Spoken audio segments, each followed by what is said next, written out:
Monsieur Surin, Monsieur Serge Surin qui prépare toujours les lieux pour notre arrivée. C'est d'ailleurs une double particularité, une particularité française et une particularité vendéenne. Vous savez que l'Ordre de Malte France est une branche de l'Ordre souverain de Malte. Et j'ai un grand passé africain, puisque j'ai fait plus de la moitié de ma vie en Afrique. Je suis arrivé en France à l'âge de 17 ans, et donc j'ai vraiment un amour pour ce continent. Également les urgences, l'imagerie médicale et le laboratoire mes filles. Vous voyez, donc nous avons, voilà, c'est adorable. À côté, donc j'ai tous les comités pauvres, et que notre objectif, hein, c'est la proximité vis-à-vis des pauvres. Et en bas, la deuxième croix de Malte, c'est l'hôpital d'Elavagnon autoroute. Voilà. Bon, je n'ai pas représenté tous les dispensaires sanitaires, mais bon, il y en a 11 répartis sur tout le territoire. Dans la zone sanitaire de Djougou, il y a donc 2 hôpitaux, qu'on appelle des hôpitaux de zone. Il y a donc le nôtre est difficile, hein, difficile. Ils n'aiment pas qu'on leur interdise des choses, ils veulent faire ce qu'ils veulent. Et moi, eh ben, je suis directeur d'un hôpital.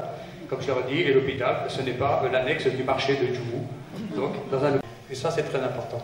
C'est-à-dire que si vous voulez, chacun respecte l'autre. On travaille en très bonne cohabitation. Donc, l'évêque de Djougou, et également, donc, c'est une région extrêmement pauvre. C'est une des régions les plus pauvres du Bénin. Hein, et vous allez voir après que ça a quand même des conséquences, notamment sur le parti budgétaire. La dominicaine a fait 35 ans au Bénin et elle est décédée d'un accident de circulation et elle est enterrée au Bénin. Quand j'ai évoqué ça avec Monseigneur a tout de suite sorti une photo de ma tante de son tiroir et depuis nous avons des liens qui nous unissent très profonds, très chaleureux. Que directeur, parce que pour moi, si vous voulez, quand je me mettais au milieu de l'ancien hôpital, j'avais une vision sur tout et je voyais tout le monde. On se rencontrait à la croisée des chemins entre les médecins, les infirmiers qui passaient d'un pavillon à l'autre. Là maintenant c'est vraiment le système blocos, et je ne vois plus personne. Les pour et les contre. Voilà. Donc vous voyez, c'est vraiment un très gros dispositif. Il est évident, si vous voulez, que bien entendu les patients y gagnent en termes de qualité des soins. Puisque l'hôpital est équipé donc, avec des équipements extrêmement modernes. Et donc pour eux, c'est tout bénéfice.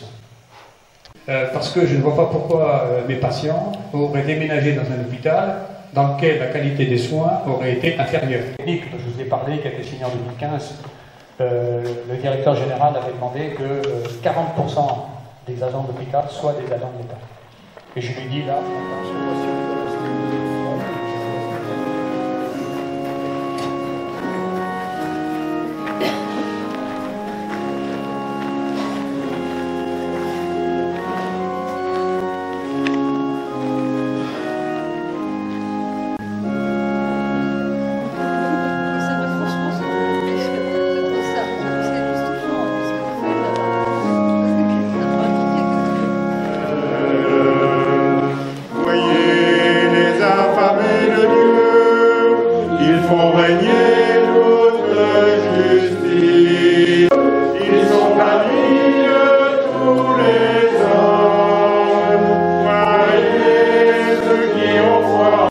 De cette maison de Dieu.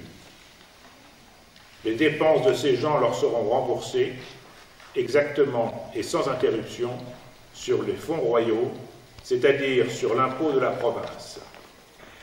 Seigneur, tu nous dis dans l'évangile du jour que ta mère et tes frères sont ceux qui écoutent la parole de Dieu et la mettent en pratique.